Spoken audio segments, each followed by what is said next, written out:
আজকে তোমাদের বায়ুমণ্ডলের একটি গুরুত্বপূর্ণ বিষয় জোয়ার ভাটা নিয়ে তোমাদের সামনে উপস্থিত।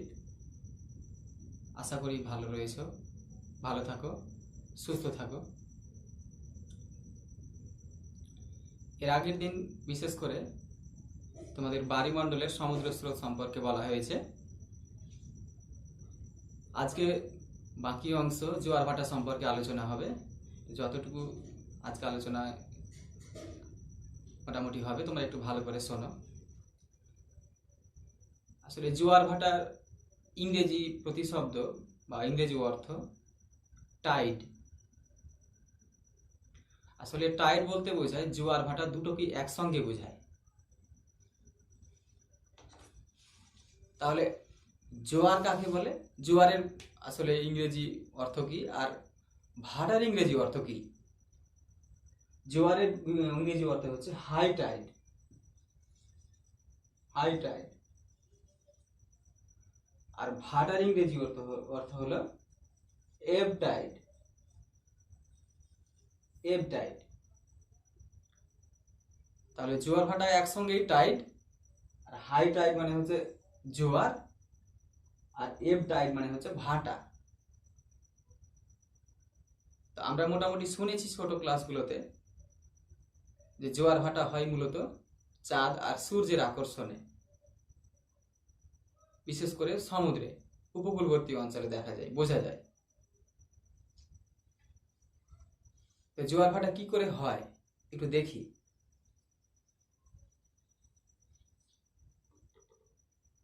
আমরা জানি মহাবিশ্বের প্রত্যেকটা বস্তুকে আকর্ষণ করার ক্ষমতা রয়েছে। বিশেষ করে যে বস্তুর আকর্ষণ বল বেশি, আকর্ষণ বা মহাকর্ষ বল বেশি, সেই বস্তুই অপেক্ষাকৃত ছোট বস্তুকে তার চারপাশে বা কেন্দ্রে তার চারপাশে ঘোরাতে পারে বা পরিক্রমণ করাতে পারে। যেমন এই সূর্যের চারপাশে পৃথিবী ঘোরে। যেহেতু এই সূর্য থেকে পৃথিবীর আকর্ষণ বল কম আর সূর্যের আকর্ষণ বল বেশি, আবার এই পৃথিবীর চারপাশে চাঁদ ঘুরে, যেহেতু এই চাঁদের থেকে পৃথিবীর আকর্ষণ বল বেশি বা মহাকর্ষ বল বেশি। কিন্তু এখানে একটা প্রশ্ন হলো যে পৃথিবীর থেকে তো চাঁদের আকর্ষণ বল, সূর্যের আকর্ষণ বল বেশি, তা সত্ত্বেও চাঁদ পৃথিবীর আশেপাশে ঘুরছে কেন?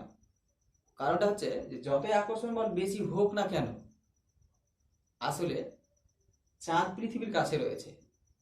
এই পার্সপেক্টিভে চাঁদকে পৃথিবী সূর্যের থেকে বেশি আকর্ষণ করছে। এইরকমই থিওরিতে কিন্তু জোয়ার ভাটাগুলো হয়।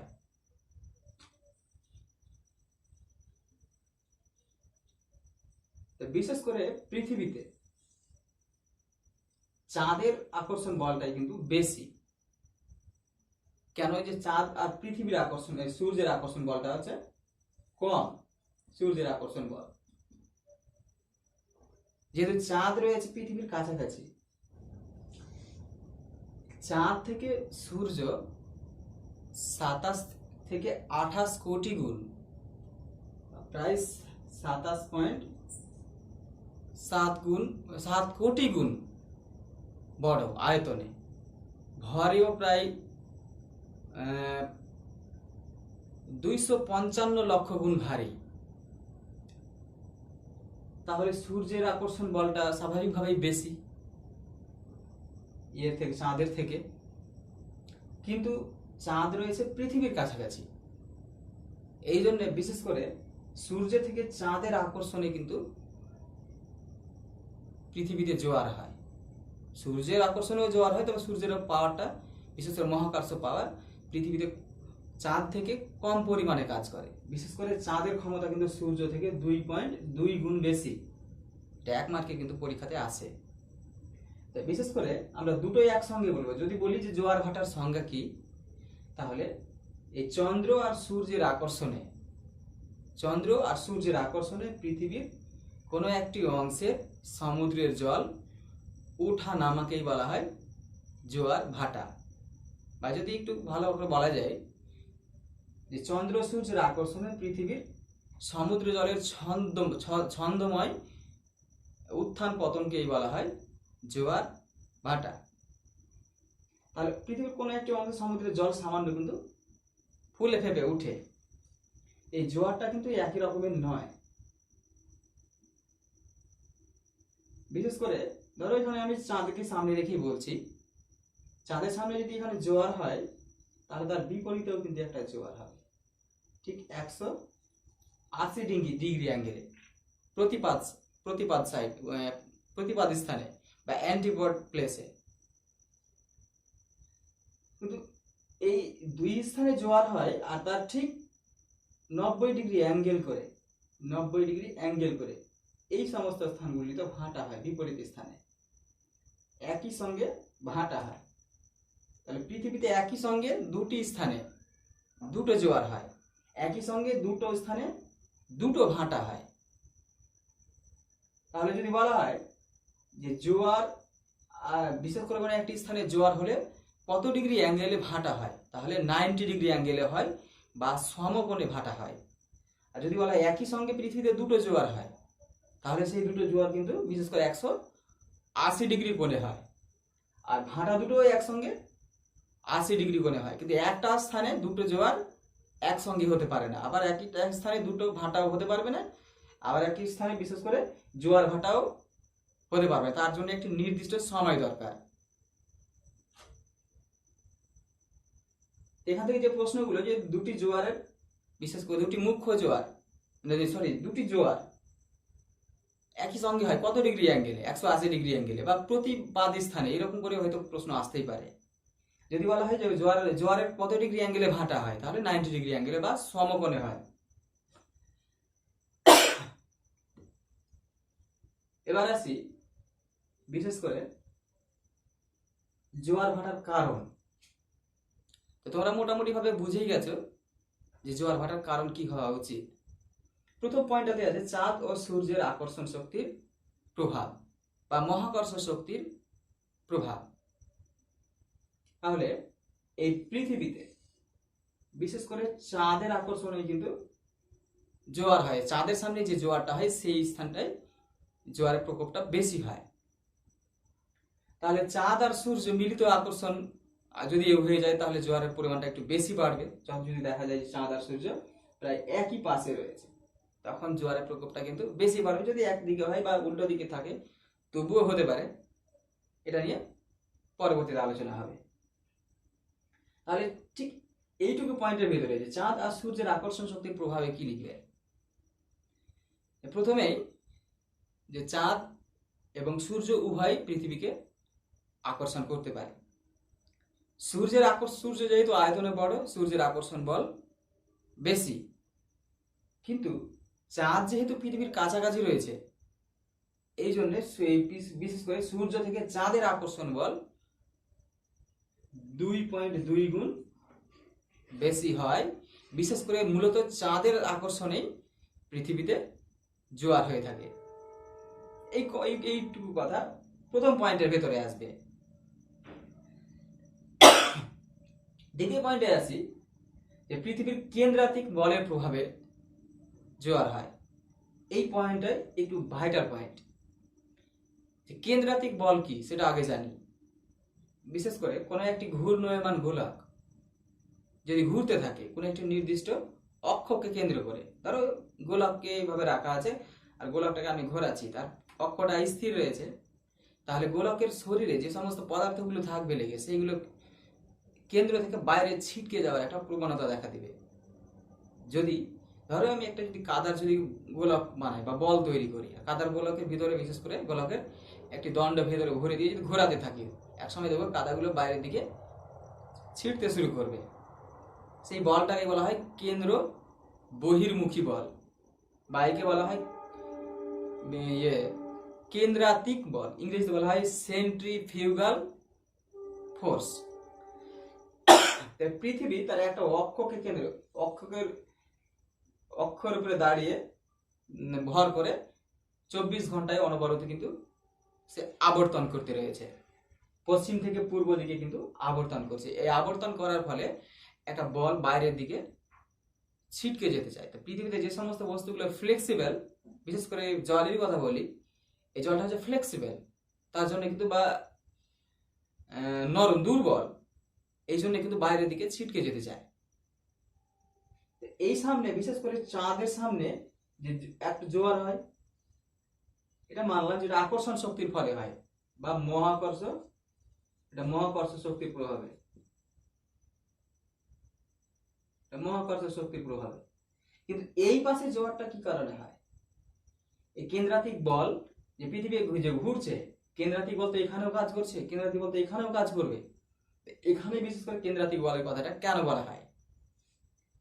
এখানে একটা মনে রাখবে, পৃথিবীর একটা সেন্টার রয়েছে বা কোর রয়েছে বা কেন্দ্র রয়েছে। এখানে দ্বিতীয় পয়েন্টে লেখা দেখো, পৃথিবীর ভর কেন্দ্রের পরিবর্তনের প্রবণতা। পৃথিবীর ভর কেন্দ্রের পরিবর্তনের প্রবণতার জন্য কিন্তু এই কেন্দ্রাতিক বলের, আর কেন্দ্রাতিক বলের কারণেই ভর কেন্দ্রের পরিবর্তন হয়। আর ভর কেন্দ্রের পরিবর্তন হলেই কিন্তু এই পাশে জোয়ারটা হয়। কিভাবে হয় একটু দেখো, এর ভাষাটা বুঝিয়ে দিই যে আসলে ভর কেন্দ্র কি। যে মেন সেন্টার আর ভর কেন্দ্র কিন্তু এক হতে সবসময় এক হয় না। যে ভর কেন্দ্র মানে কি, চারিদিকে সে মানে আয়তনটাকে দেখবে না, সবসময় দেখবে যে বিশেষ করে তার কোন কেন্দ্রে, মানে বিশেষ করে চারিদিকে সে দেখবে ঘনত্ব অনুসারে হতে পারে, যে কোনো পারপাস অনুসারে হতে পারে। ধরো যে এটা একটা গোলাপ, এই পাশে ঘনত্বগুলো হচ্ছে বেশি ভারী, তাহলে ভর কেন্দ্রটা এইদিকে আসার চেষ্টা করবে। আর যদি দেখা গেল আর এদিকে ঘনত্বটা কম রয়েছে, তাহলে কিন্তু সেন্টারটা ধীরে ধীরে এই মূল সেন্টার থেকে সে ভর কেন্দ্র মানে কি, ভর হচ্ছে চারিদিকের মিডিলে একটা অ্যাভারেজ পয়েন্ট, অ্যাভারেজ মানে বিশেষ করে ওয়েটের দিক দিয়ে বা ওজনের দিক দিয়ে অ্যাভারেজ পয়েন্টে থাকবে। পৃথিবী ঘুরছে, পৃথিবীর কেন্দ্র এটা, এই কেন্দ্রটা চেঞ্জ হবে না, কিন্তু ভর কেন্দ্রটা চেঞ্জ হয়ে যেতে পারে। যখনই আকর্ষণ শক্তির প্রভাবে জলটা, বিশেষ করে এই দুই দিকের জল এখানে এসে ভিড় করবে, তখনই কিন্তু এই দিকে বিশেষ করে পৃথিবীর ভর বা ওজনটা বেশি হয়ে যায়। ওজনটা বেশি হয়ে গেলে ভর কেন্দ্রটা কিন্তু এই মূল কেন্দ্র থেকে একটু এইদিকে সরে অবস্থান করবে, অ্যাভারেজ পয়েন্টে আছে ভর কেন্দ্রটা, যা চারপাশে বিশেষ করে এমন একটা কেন্দ্র যার চারপাশে চারিদিকে ওজন কিন্তু পৃথিবীর সমান হবে। এইরকম অবস্থায় পৃথিবী তো কি স্থির রয়েছে? পৃথিবী কিন্তু স্থির নেই। পৃথিবীতে আবর্তনরত একটা, সবসময় অনবরত আবর্তনরত একটা গোলক। তখনই কি হয়, এই ভর কেন্দ্রের সঙ্গে সামঞ্জস্য রাখতে, ভর কেন্দ্রের সঙ্গে এই কেন্দ্রের সামঞ্জস্য রাখতে, তখন এই পাশ থেকে জলগুলো কিন্তু এই দিকে চলে আসে।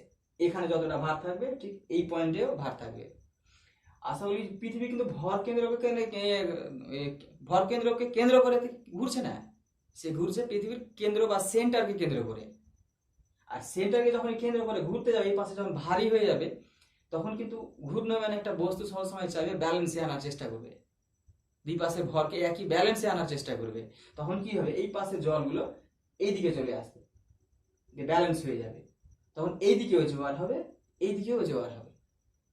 বলা হয় যে এই পাশে যে জোয়ারটা হয় সেটা কেন্দ্রাতিক বলের প্রভাবে বা কেন্দ্র থেকে বাইরের দিকে পদার্থগুলো যাওয়ার কারণে যখন যাওয়া যায়, অথবা বলতে পারে যে পৃথিবীর ভর কেন্দ্রের পরিবর্তনের প্রবণতা, ভর কেন্দ্রের পরিবর্তন হয়ে যায় একটু। যখন ঠিক এই যেদিকে চাঁদ অবস্থান করে সেই দিকে যখন ভর কেন্দ্র সরে যাবে, তখনই আবর্তনত গোলাপ কিন্তু একটা সেন্টারকে যখন কেন্দ্র করে ঘুরতে থাকবে, দুই দিকে ভারসাম্য আনার চেষ্টা করবে। দুই দিকে ভারসাম্য আনতে গেলে অবশ্যই দুই পাশ থেকে জলগুলো বিপরীত পাশে এসে ভিড় করবে। বিপরীত পাশে এ পাশেও কিন্তু জোয়ার হয়।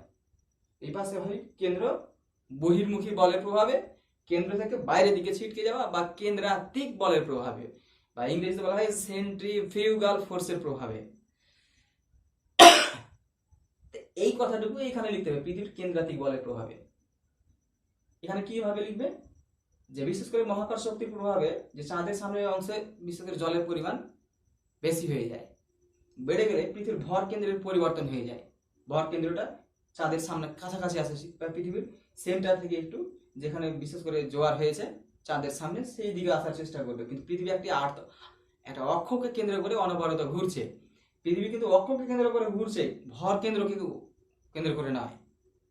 সেই জন্যই ব্যালেন্স রাখার চেষ্টাতে এইদিকে কিন্তু বিশেষ করে জল এসে হাজির হবে, যে দুই পাশেই জোয়ার হবে।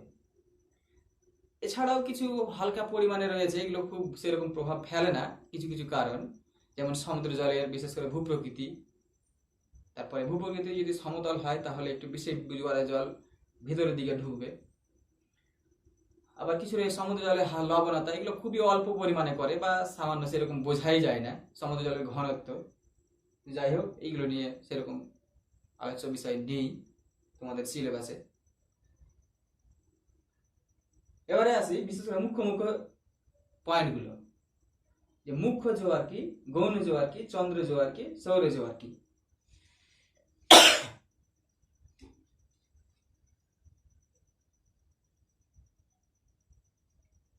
আসলে মুখ্য মানে কি? মুখ্য হচ্ছে কি প্রিন্সিপাল বা প্রধান, বা যেটাকে বলা হয় প্রত্যক্ষ, আসলে প্রধান জোয়ার। আমরা একটু আগে জানলাম যে সূর্য থেকে চাঁদের আকর্ষণ বল কিন্তু বেশি হয়, যেহেতু চাঁদ পৃথিবীর কাছাকাছি রয়েছে। একটু তোমাদের ডাউট হয়তো ক্লিয়ার করে দিই, যে সূর্য পৃথিবী থেকে চাঁদের আকর্ষণ বলতে বেশি, চাঁদ থেকে পৃথিবীর আকর্ষণ বল বেশি, তাহলে চাঁদ কেন পৃথিবীর আকর্ষণ করছে? আগে বলেছি যে প্রত্যেকটা বস্তুকে আকর্ষণ করে। পৃথিবী চাঁদকে বেশি করে টেনে রেখেছে, তার জন্য পৃথিবীর চারপাশে চাঁদটি কিন্তু ঘুরছে, পরিক্রমণ করছে। কিন্তু চাঁদের তো একটা নিজস্ব পাওয়ার রয়েছে, পুরো অংশকে টানতে না পারলেও পৃথিবীতে যে সমস্ত দুর্বল অংশগুলো রয়েছে সেইগুলোকে কিন্তু সে টানছে। বিশেষ করে চাঁদের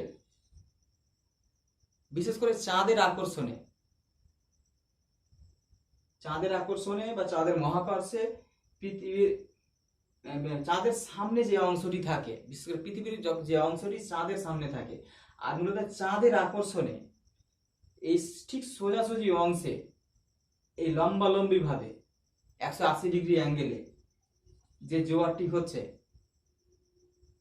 আবার এটা 180 ডিগ্রি অ্যাঙ্গেলেই হয়, 180 ডিগ্রি হয়তো বলতে পারে, না পারে বলার কোনো দরকারই নেই। বিশেষ করে চাঁদের সামনে বা মূলত চাঁদের আকর্ষণে পৃথিবীর চাঁদের সামনে যে অংশে জোয়ার হয় সেই জোয়ারটাকেই বলা হয় মুখ্য জোয়ার বা প্রত্যক্ষ জোয়ার। তো 2 মার্কে কি করে লিখবে এখানে? ঠিক ছোট্ট করে একটা সংজ্ঞা এখানে বলবে। মূলত চাঁদের আকর্ষণে চাঁদের সামনে পৃথিবীর যে অংশটি অবস্থান করে সেই স্থানে যে জোয়ার হয় সেই জোয়ারকে বলা হয় মুখ্য জোয়ার বা প্রত্যক্ষ জোয়ার। তো বিশেষ করে এই মুখ্য জোয়ারকে আবার চান্দ্র জোয়ারও বলা হয়। যেহেতু আবার সূর্যের কথা বলা হয়, কিন্তু সূর্যের প্রভাব কম, এই জন্য সূর্যের প্রভাবে সেরকম আমরা কিন্তু বুঝতে পারি না যে কি কোথায় জোয়ার হচ্ছে বা কোথায় হয় না। সেটা নিয়ে একটু পরে আলোচনা করছি কি করে হয়। আগে চাঁদের ব্যাপারটাই আসি। এখানে বলতেই পারো ওই মুখ্য জোয়ারের সংজ্ঞাতে যে মূলত চান্দ্র জোয়ারকেই বলা হয়, বিশেষ করে চাঁদের সামনে যে অংশে জোয়ার হয় সেটাকে বলছে মুখ্য জোয়ার। আর মুখ্য জোয়ারকে বাবার বিশেষ করে চান্দ্র জোয়ারও বলা হয়। চাঁদের আকর্ষণ বল যেহেতু সূর্য থেকে 2.2 গুণ বেশি, এই জন্য চাঁদের সামনে যে জোয়ারটি হয় বিশেষ করে সেই জোয়ারকে বলা হয় মুখ্য জোয়ার। আর মুখ্য জোয়ারের শক্তি কিন্তু এই গৌণ জোয়ার থেকে বেশি। এখানে এই কথাটা কিন্তু উল্লেখ করবে যে মুখ্য জোয়ার থেকে গৌণ জোয়ারের প্রবণতা কিন্তু বা ইন্টেন্সিটি বা তীব্রতা কিন্তু বেশি হয়, যেটা সরাসরি আকর্ষণের বলের প্রভাবে হয় তাই। তারপরে আসি গৌণ জোয়ার। আগেই বলেছি, তোমরা মোটামুটি ভাবে বুঝে গেছো যে গৌণ জোয়ারটা কিন্তু বিপরীত স্থানে হচ্ছে, বিপরীত স্থানে ঠিক 180 ডিগ্রি অ্যাঙ্গেলে, 180 ডিগ্রি অ্যাঙ্গেলে, যেখানে বিশেষ করে মুখ্য জোয়ারটি হবে তার সরাসরি 180 ডিগ্রি অ্যাঙ্গেলে হবে গৌণ জোয়ার। তো গৌণ জোয়ার কোন বলের প্রভাবে হচ্ছে? কেন্দ্রাতিক বলের প্রভাবে, কেন্দ্রাতিক বলের প্রভাবে বা ভর কেন্দ্রের পরিবর্তনের জন্য, পৃথিবীর ভর কেন্দ্রের পরিবর্তনের জন্য। এভাবে দুইভাবেই প্রশ্নের উত্তর কিন্তু হয়তো মাল্টিপল চয়েসে থাকতে পারে, দুটোই অ্যান্সার হবে। কিন্তু জেনারেল যদি শূন্য স্থানে আসে তাহলে কিন্তু এই কেন্দ্রাতিক বল বা কেন্দ্র বহির্মুখী বলে অ্যান্সারটি লিখবে তোমরা। বিশেষ করে মুখ্য জোয়ারের ঠিক বিপরীতে, সংজ্ঞাটা কিরকম হবে? মুখ্য জোয়ারের ঠিক বিপরীতে বা প্রতিবাদী স্থানে বা 180 ডিগ্রি অ্যাঙ্গেলে পৃথিবীর অপোজিট সাইডে বা বিপরীত স্থানে বিশেষ করে কেন্দ্রাতিক বলের প্রভাবে বা কেন্দ্র বহির্মুখী বলের প্রভাবে যখন জোয়ার হয় সেই জোয়ারকে বলা হয় গৌণ জোয়ার। এর সঙ্গে একটা কথা লিখবে যে গৌণ জোয়ারের তীব্রতা মুখ্য জোয়ারের তীব্রতা থেকে কিন্তু কম হয়, যেহেতু এটা সরাসরি নয়, এটা প্রত্যক্ষ ভাবে হচ্ছে, যেটা আমরা সরাসরি বুঝতে পারছি না। আমরা বুঝতে পারছি এটা কিন্তু সরাসরি বুঝতে পারছি আকর্ষণ বলের প্রভাবে, কিন্তু যেহেতু এটা কেন্দ্রাতিক বলের প্রভাবে হচ্ছে সেই জন্য আমরা বুঝতে পারি না। কেন বুঝতে পারি না? কেন্দ্রাতিক বল হয় আবর্তন শক্তির প্রভাবে, কিন্তু আবর্তন শক্তি আমরা একটা নির্দিষ্ট স্থানে বসে থেকে বুঝতেই পারি না। পরবর্তীকালে আমরা জেনেছি বিভিন্ন ধরনের কিছু প্রমাণ, যেটা ক্লাস 9-এর তোমরা পড়েছো, যে সূর্য পৃথিবীতে প্রতিদিন উঠছে প্রতিদিন ডুবছে, এরকম কিছু প্রমাণ দেখে এই জন্য ওকে পরোক্ষ জোয়ার বলা হয়। এবার আসি চান্দ্র জোয়ারে। তো এই চান্দ্র জোয়ার আর সৌর জোয়ার প্রশ্নগুলো কিন্তু খুব সহজ প্রশ্ন, এগুলো আসতেও পারে নাও পারে, খুবই সহজ। মূলত চাঁদের আকর্ষণে পৃথিবীর কোনো অংশের জল যখন ফুলে ফেপে ওঠে তখন সেই জোয়ারকে বলা হয় চান্দ্র জোয়ার। চান্দ্র জোয়ারে বিশেষ করে চান্দ্র জোয়ারকে আবার মুখ্য জোয়ারও বলা হয়ে থাকে। ঠিক এইরকম করে অ্যান্সারগুলো কিন্তু উত্তর দেবে। আর চান্দ্র জোয়ারের বিশেষ করে প্রবণতা সৌর জোয়ার থেকে একটু বেশি হয়, যেহেতু সূর্য থেকে চাঁদের আকর্ষণ বল আবার বলছে 2.2 গুণ বেশি। এইটুকু কথা চান্দ্র জোয়ারের যদি 2 মার্কের প্রশ্ন আসে তাহলে কিন্তু লিখবে। ঠিক একইভাবে সৌর জোয়ার, এবার চাঁদকে কিন্তু আমরা একটু আড়ালে রাখছি, সূর্যকে নিয়ে আসছি। সূর্যকে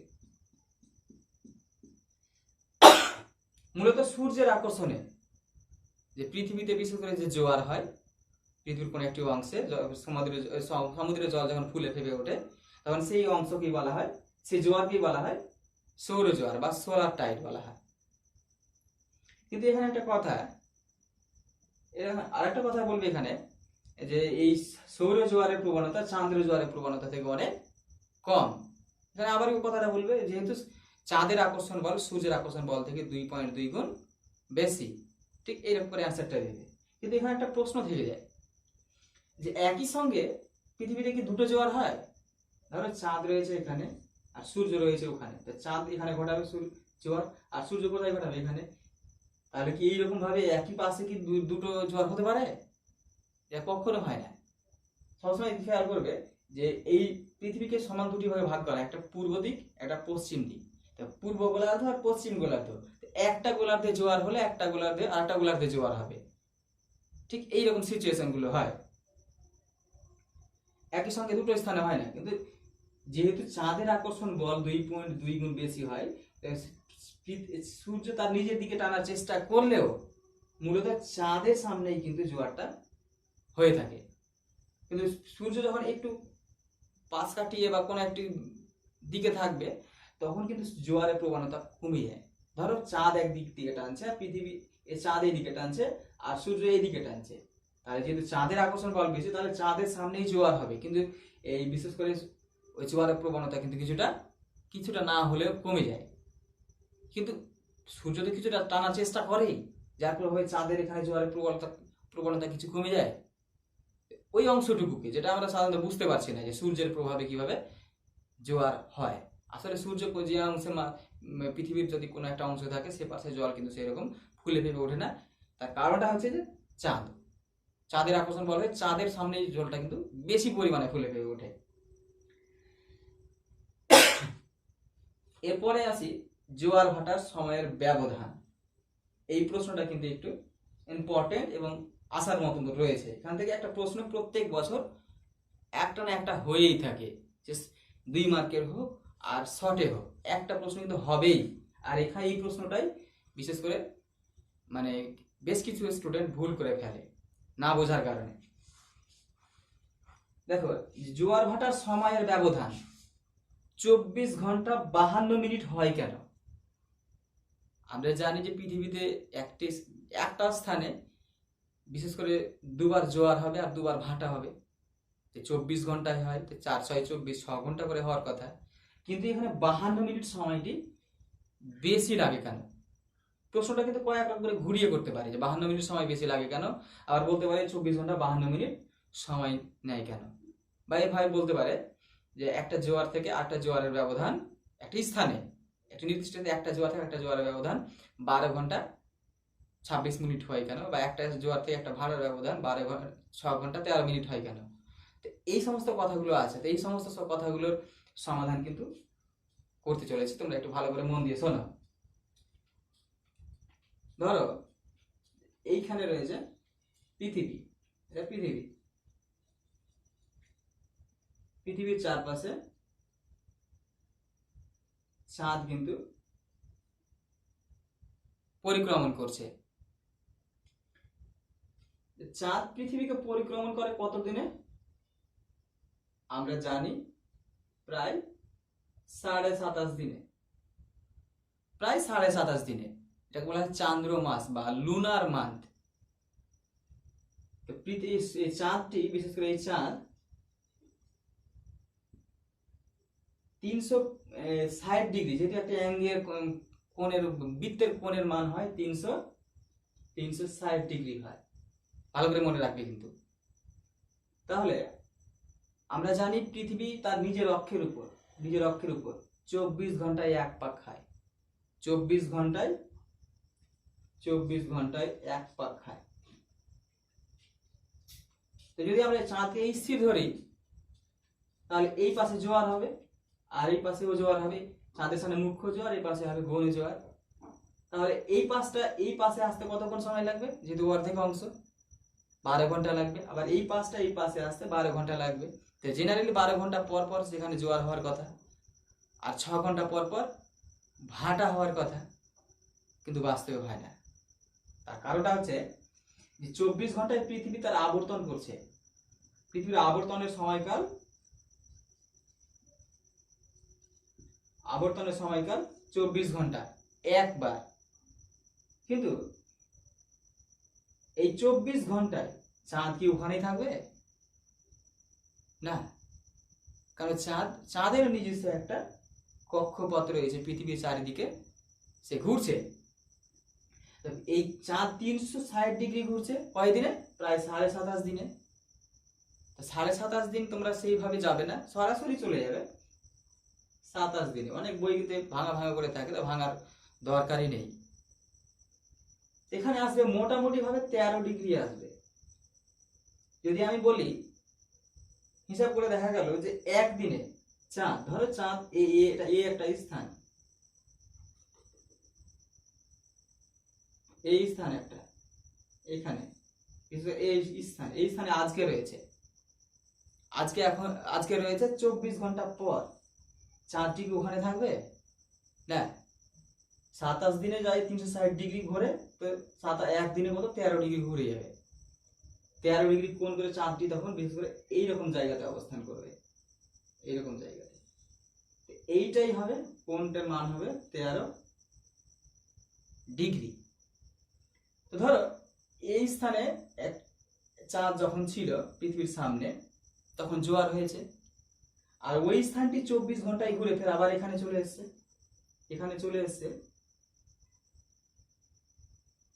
কিন্তু ওই সামনে কি চাঁদ রয়েছে? চাঁদ চলে গেছে বি স্থানে, 24 ঘন্টা অতিক্রান্ত হয়ে গেছে, চাঁদ নিজের জায়গাতে, আগের জায়গাতে কিন্তু আর নেই। তাহলে চাঁদকে কি করতে হবে? এই সামনে বি নেই, চাঁদ নেই, পৃথিবীকে আরো 13 ডিগ্রি ঘুরতে হবে, যে চাঁদের সম্মুখের কাছাকাছি যেতে হবে, তাহলেই না সেখানে একটা মুখ্য জোয়ার হবে 24 ঘন্টা পর। তা আমরা জানি, ক্লাস 9-এ পড়াশোনা করেছি, 1 ডিগ্রি দ্রাঘিমার পার্থক্য হয় সময় পার্থক্য 4 মিনিট হয়, মানে পড়েছি। তো 13 ডিগ্রি অতিক্রম করতে কত সময় লাগবে পৃথিবীকে চাঁদের সামনে যেতে? তাহলে 13 ডিগ্রি যদি হয়, তাহলে 4 13 52 মিনিট সময় লাগবে, সময় বেশি লাগবে। এই জন্যই বলা হয় যে কোনো একটি স্থানে আজকে একটি জোয়ার মুখ্য জোয়ার হয়েছে, আবার সেখানে মুখ্য জোয়ার হতে সময় লাগবে, কিন্তু এই 24 ঘন্টা তো লাগবেই, বরঞ্চ তার সাথে প্লাস এই 52 মিনিটটা বেশি লাগবে। এই 52 মিনিট বেশি লাগবে। ব্যাপারটা ক্লিয়ার হয়েছে কি? আবার বলছি, পৃথিবী তার নিজ অক্ষের উপর 24 ঘন্টায় একবার আবর্তন করে। ধরো এই যে কোনো একটি অংশ যখন চাঁদের সামনে রয়েছে, আবার সেই চাঁদের সামনে আসতে সময় লাগবে 24 ঘন্টা, ওই একই প্লেসটা।